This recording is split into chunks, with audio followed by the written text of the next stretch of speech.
Donc, on est... Hey, c'était fort, ça. Je vous ai tout crié dans les oreilles, hein?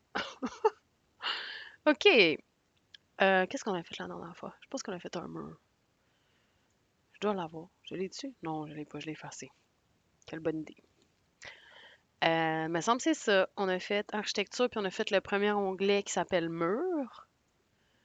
Mur architectural. Super. On va faire mur porteur. Plate, peut-être un peu, parce que ça ressemble beaucoup à un mur architectural. Mais, je vais montrer ça. OK. On va se refaire un mur architectural. On va faire mur architectural, puis on va venir se modéliser un mur. Donc, je suis au niveau 1. Par défaut, mes justifications seront au niveau 1. Donc, en ce moment, ma contrainte inférieure est au niveau 1, puisque mon mur va en hauteur. Je peux lui sélectionner le niveau plus haut, donc par exemple niveau 2. Donc, il va me faire un mur du niveau 1 au niveau 2. Si je fais niveau 1 jusqu'au niveau 1, il va m'écrire que c'est pas possible. Parce que du niveau 1 au niveau 1, ben, c'est un mur qui fait comme 0. Donc, je vais réinitialiser les contraintes. Donc, hauteur. Si je veux un mur non contraint, donc qui fait 4000 de haut, je vais mettre sans contrainte, puis je vais mettre 4000. On l'a vu la dernière fois. Mais si je veux un mur qui s'attache à un niveau, je vais faire niveau 2, puis il va s'attacher au niveau 2. Donc, la dernière fois, on avait fait ça. J'avais fait le mur et on n'avait pas encore touché aux lignes de justification. Mais j'aimerais quand même vous montrer quelque chose. Lorsque je clique sur ce mur-ci qui a été fait à partir de l'onglet Architecture, je me rends compte que c'est un mur architectural. Comment je le sais? Premièrement, il a été fait à l'aide de l'onglet Architecture, c'est moi qui l'ai fait. Mais mettons, je ne le sais pas, je rentre dans un projet. Je sais pas, moi, comment il a été fait, ce mur-là. Mais en cliquant sur le mur, je peux le voir rapidement grâce à ses propriétés. Donc, en fait, je vais cliquer sur le mur. Je vais aller voir dans ses propriétés ici. Et je vais descendre jusqu'à Structure.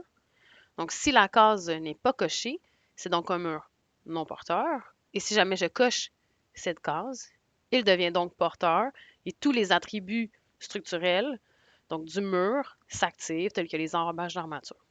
OK? Donc, si jamais mon mur était par erreur structurelle, je pourrais simplement décocher la case et le mettre non porteur. Si jamais j'avais besoin qu'il soit porteur, donc en structurel, je pourrais la cocher. Et je pourrais quand même choisir que ce soit un mur de structure non porteur. Ça existe, des murs de structure non porteurs. Donc, une fois que mon mur est structurel, je peux venir choisir son utilité. Donc, sera-t-il porteur, non porteur? Est-ce un mur de contreventement ou un mur combiné? Ça veut dire quoi combiné? I guess qui fait plusieurs affaires. OK?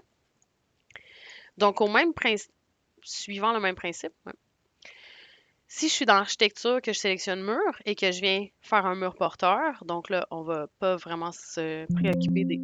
on va s'en préoccuper parce que sinon on le verra pas. Je vais mettre un ici jusqu'au niveau 2.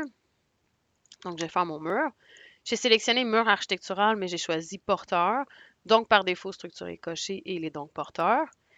Si je veux que ce soit un mur architectural, j'ai juste enlevé structure. Il devient donc non porteur. C'est le même mur, celui-ci. C'est exactement le même mur qui se retrouve sous l'onglet de structure, mur. Donc, par défaut, c'est le mur structural qui est activé.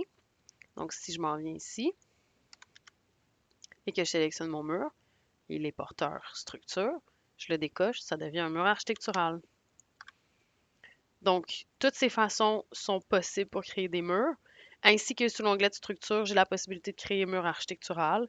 Donc, le même mur que j'ai fait dans mon onglet d'architecture. Donc, les deux se retrouvent ici. Donc, je peux faire mon mur et par la suite venir déterminer son utilité.